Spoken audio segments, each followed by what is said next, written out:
Les ailes brisées de Zéphyria. Au cœur de Zéphyria, une nation au paysage verdoyant et aux traditions ancestrales, se cachait une plaie insidieuse, le travail forcé des enfants. Parmi les 10,5 millions d'enfants exploités dans le monde, 10 000 étaient des Zéphyriens, pris au piège d'une servitude domestique dès leur plus jeune âge. Anita, une jeune femme à peine sortie de l'enfance, portait dans ses yeux un mélange d'intelligence et de timidité. Son sourire, rare et fugace, trahissait une profonde tristesse. La réalité qu'elle vivait depuis tant d'années était devenue une chape de plomb sur son âme.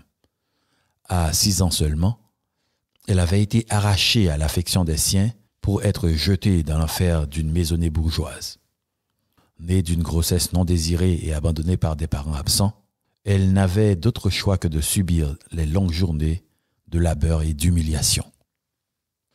Servante au service d'un riche marchand, Anita connaissait la dure loi de l'obéissance et du silence.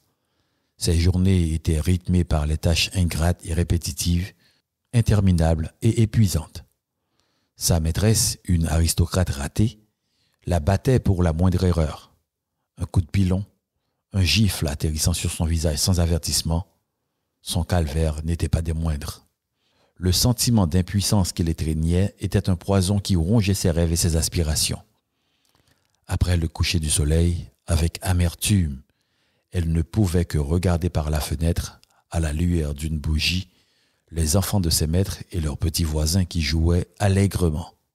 Elle se sentait prisonnière d'une vie qui ne lui appartenait pas, condamnée à une existence sans liberté et sans espoir. Le destin d'Anita n'était pas unique. Des milliers d'enfants zéphyriens subissent le même sort, victimes d'une pauvreté endémique, de grossesse non désirée et d'absence de protection sociale. Des parents démissionnaires sont aussi responsables.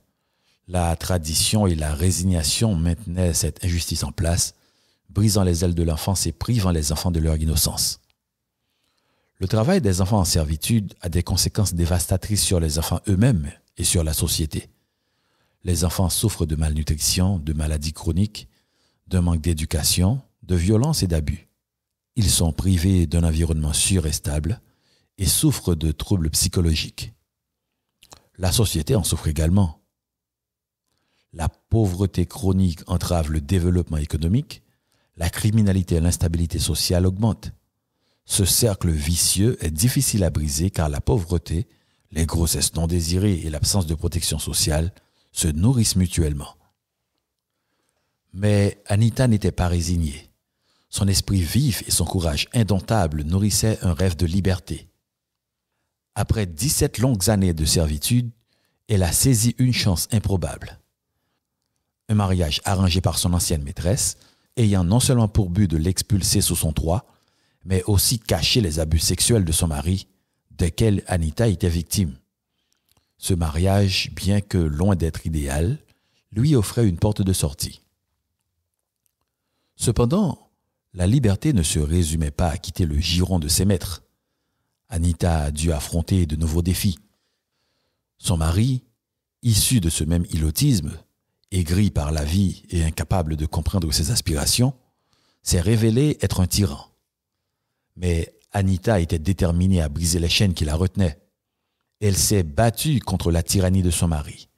Sa force intérieure et sa soif de liberté lui ont donné le courage de faire face à l'adversité. Elle a puisé dans son passé douloureux la force de se forger un avenir meilleur. Avec une force intérieure défiant toute logique, elle a décidé de s'émanciper. Fuir son mari, quitter le carcan du travail domestique et se lancer dans l'inconnu. Sans éducation formelle, mais avec une volonté farouche de réussir, elle s'est lancée dans le commerce. Avec une ténacité farouche, elle a appris à lire et à écrire, compétences qui lui ont ouvert la voie vers l'indépendance. Anita a commencé modestement, vendant des produits artisanaux dans les rues de Zéphyria. Sa persévérance, son dévouement et son sens aigu des affaires l'ont propulsée vers le succès. Devenue femme d'affaires complète, Anita a développé un talent inné pour le commerce. Son esprit vif et sa détermination lui ont permis de bâtir un empire commercial prospère, devenant une figure respectée et admirée dans tout le pays de Zéphyria. L'histoire d'Anita est un récit poignant de courage et de persévérance. Son émancipation est un symbole d'espoir pour tous les enfants zéphiriens en servitude. Son combat pour l'éducation et l'émancipation des enfants éclaire un chemin vers un avenir où les ailes de l'enfance ne seront plus brisées par l'exploitation. L'éducation est la clé de la liberté. L'exploitation des enfants est une injustice qui doit être abolie. Ensemble, nous pouvons briser les chaînes de la servitude et construire un avenir où chaque enfant zéphirien et du monde peut s'envoler vers son plein potentiel.